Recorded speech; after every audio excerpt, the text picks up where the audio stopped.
What checkpoints are you looking for throughout the next few days to know whether Sam will be good? No, I feel good about Sam. I feel good about him right now. I mean, like I said, there's still 2 more days, but I feel really good about Sam and where he's at. Man got a lot of reps with the first team today. Can you kind of talk about him? Yeah, Sip's unfortunately going to be out for the foreseeable future. He did some more testing and imaging, and he's going to be out for the foreseeable future, probably all the way through the bye to that length. And then unfortunately, Udo was sick today. So obviously, next man up, rock and roll. When you see man practicing the way he does, how much does that help him not only prepare for the game ahead, potentially, but as well as just his long-term development? Yeah, I have 100% trust in man. I mean, that dude he cares. Care level's high. You guys see it. Work level high. I can sleep at night knowing man's going to play. How have the guys responded to just the increased physicality and everything? Yeah, I think that's our identity. So I think it's like they're like, man, how did that slip for a couple weeks? So I think it's more, hey, we're back to getting that. Mm-hmm. And like we said, you can't say it's your identity. It has to be your identity, right? It has to be an action. It has to be physical. You saw some chippiness today, saw some physicality. Like, that's how we practice. And I let that slip. So. Having won your guys' last 9 games in a row at home, I guess what's been the advantage there? What's allowed you guys to be successful? Loud home environment. Anytime you face a shotgun team, whether they go on the indicator of the center's guard tap, or guard looks up or taps the center, or they go on the clap. If they go on the clap, you have a chance to get some false starts.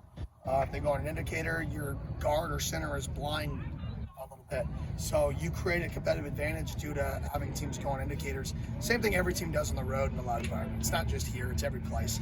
But you have to be able to create it loud enough for a team to have to worry about it.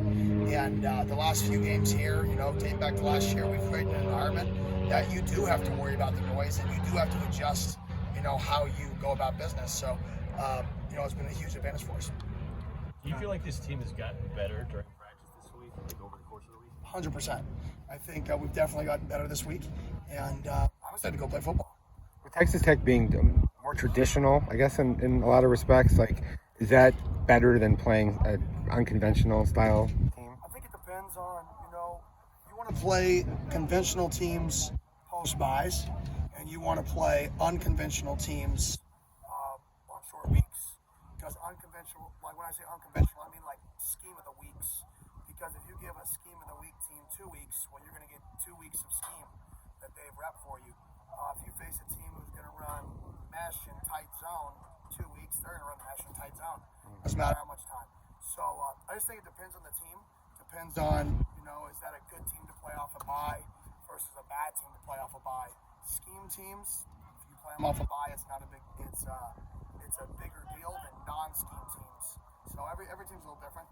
Either way, you got to play them. So just how you prepare. What challenges are presented to you when you have to prepare for 2 quarterbacks like you are this week for Texas Tech?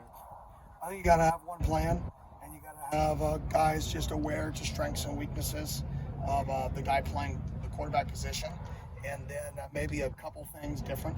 But I don't think you can overcomplicate it for you guys. You mentioned Sam's competitive mood numerous times throughout this whole process. Do you feel like that his mood is probably on the more positive end, maybe considering how he's been playing? Sam's always on a competitive, positive end, like he's on cloud 9. That's how he operates. He operates as if like 4th and 1 every day. That's what makes him great. And he's done the same thing this week. The offensive line not practicing with Ben Coleman for the first time. How do you like how to respond to the practice today? Yeah, I thought it was good.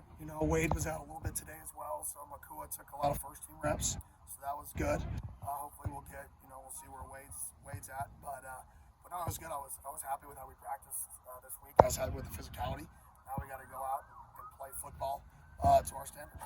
What do you think of the one obviously an early kickoff at like 1 o'clock kind of playing? Yeah, I love early kickoffs. I'd play at 11 a.m. if we could. I absolutely love early kickoffs. I hate waiting around all day and you sit in a hotel room until 8 p.m. at night before you play a game. Like I love to wake up, play ball, and rock and roll. I think the players are like that too. I think a lot of the players are like that for sure. What's your message to the team just saying that the message to the team? Yeah, it's about us. Like, get back to our brand of football. Smart, tough, the ball, the team.